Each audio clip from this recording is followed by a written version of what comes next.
রবিবার পূর্ব বর্ধমান জেলার মন্তেশ্বরে তৃণমূল কংগ্রেসের প্রার্থী সিদ্দিকুল্লাহ চৌধুরীর প্রচার মিছিল অনুষ্ঠিত হলো। এদিনের এই মহা মিছিলে পা মিলিয়েছিলেন প্রার্থীর পাশাপাশি তৃণমূল কংগ্রেসের পদাধিকারী এবং দলীয় কর্মী সমর্থকেরা। ভোট প্রচারে অংশ নিয়ে বিরোধী রাজনৈতিক দলগুলির পাশাপাশি তৃণমূলের থেকে দলের বিরোধিতার চরম নিন্দা করেন প্রার্থী তথা বিদায়ী বিধায়ক। দল কোনো ব্যক্তির নয়, দল সকলের। এখনো পর্যন্ত যে সমস্ত পঞ্চায়েতের প্রধান বা দলের প্রতিনিধিরা দলের প্রচারে সরাসরি আসেননি, তারা খুব তাড়াতাড়ি দলের প্রচারে অংশ না নিলে দল পদক্ষেপ নেবে। পূর্ব বর্ধমান জেলার মন্তেশ্বরে প্রচার মিছিলে যোগ দিয়ে এমনটাই জানিয়েছেন তৃণমূল প্রার্থী সিদ্দিকুল্লাহ চৌধুরী।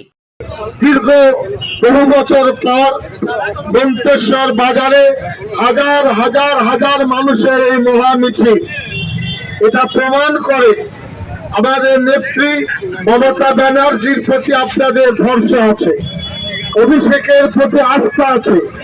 আমি 21 সালের নির্বাচনে আপনাদের এখান থেকে 16টি বর্তমানের বিধায়কের মধ্যে সব থেকে হাইয়েস্ট ভোট এই মন্তেশ্বর বিধানসভা দিয়েছিল।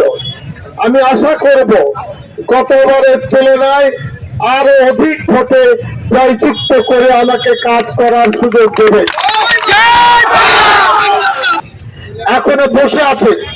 আজকে শ্যামসুন্দরে অভিষেক ব্যানার্জির সভায় আমি ছিলাম।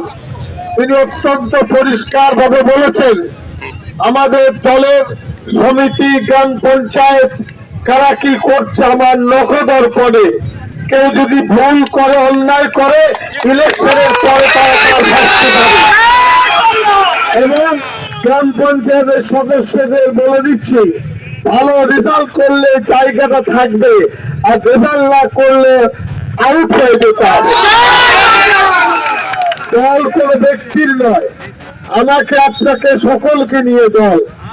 এই সমাবেশ প্রমাণ করে মন্তেশ্বরের মানুষ শান্তিতে ভালোবাসায় থাকতে চায়, ভালোবাসেন এবং বরাবর দলের কর্মীদেরকে আপ্যায়ন করে।